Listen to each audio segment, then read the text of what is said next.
श्री सद्गुरु महाराज की जय। श्री सद्गुरु महाराज की जय। प्रभु प्रेमियों,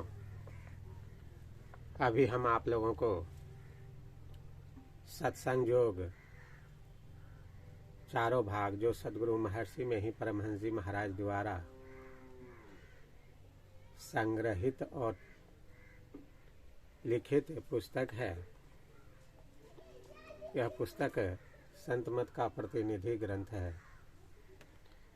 इस पुस्तक से सद्गुरु बाबा देवी साहब की द्वारा प्रकाशित घट रामायण की भूमिका में जो उन्होंने लिखा है,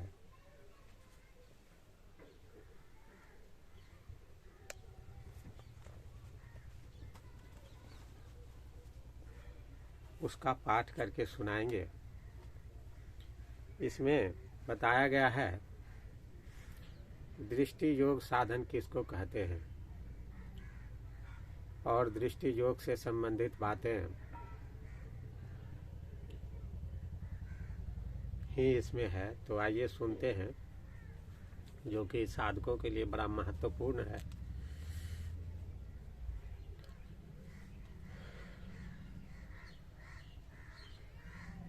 दृष्टि साधन उसको कहते हैं कि जो आँख के साथ अभ्यास किया जाता है।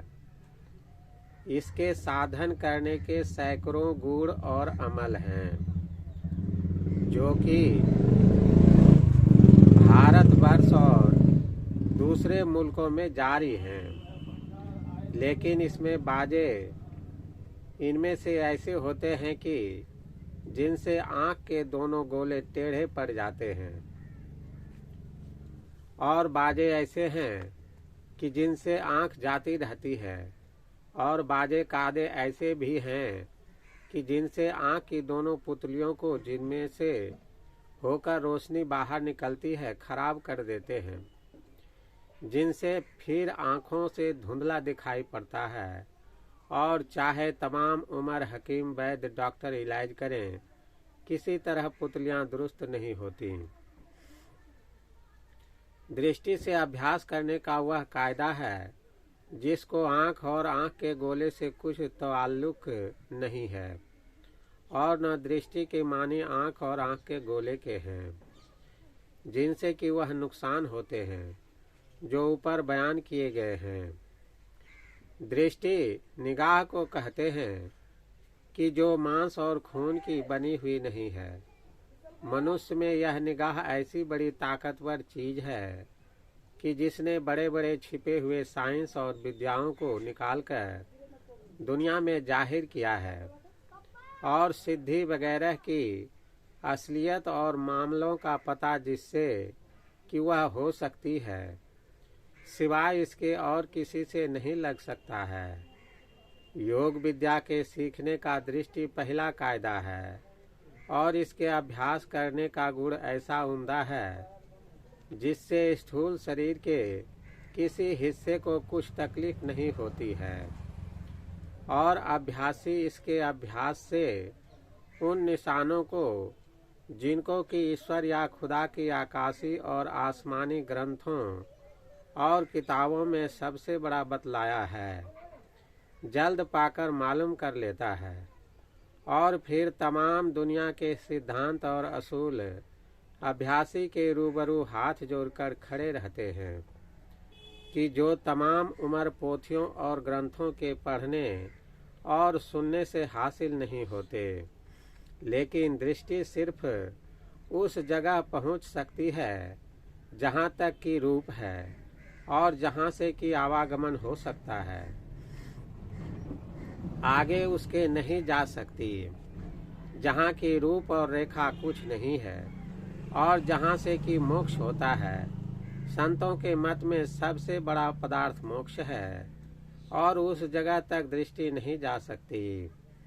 इसलिए शब्द का दूसरा कायदा वहाँ पहुँचने को उपदेश किया गया है।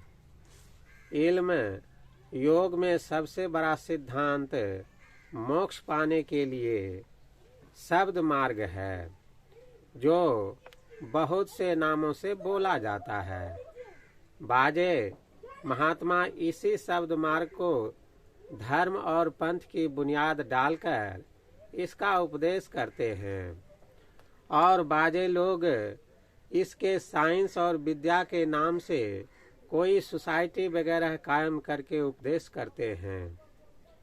इसलिए धर्म और साइंस दोनों की यह जान है, न तो कोई धर्म और पंथ बिना इस सिद्धांत के चल सकता है और न कोई साइंस और विद्या बिना इसके सहारे चल सकती है।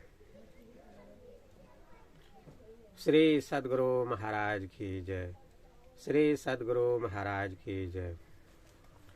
प्रभु प्रेमियों, आप लोगों की जानकारी के लिए बतला दें कि अभी जो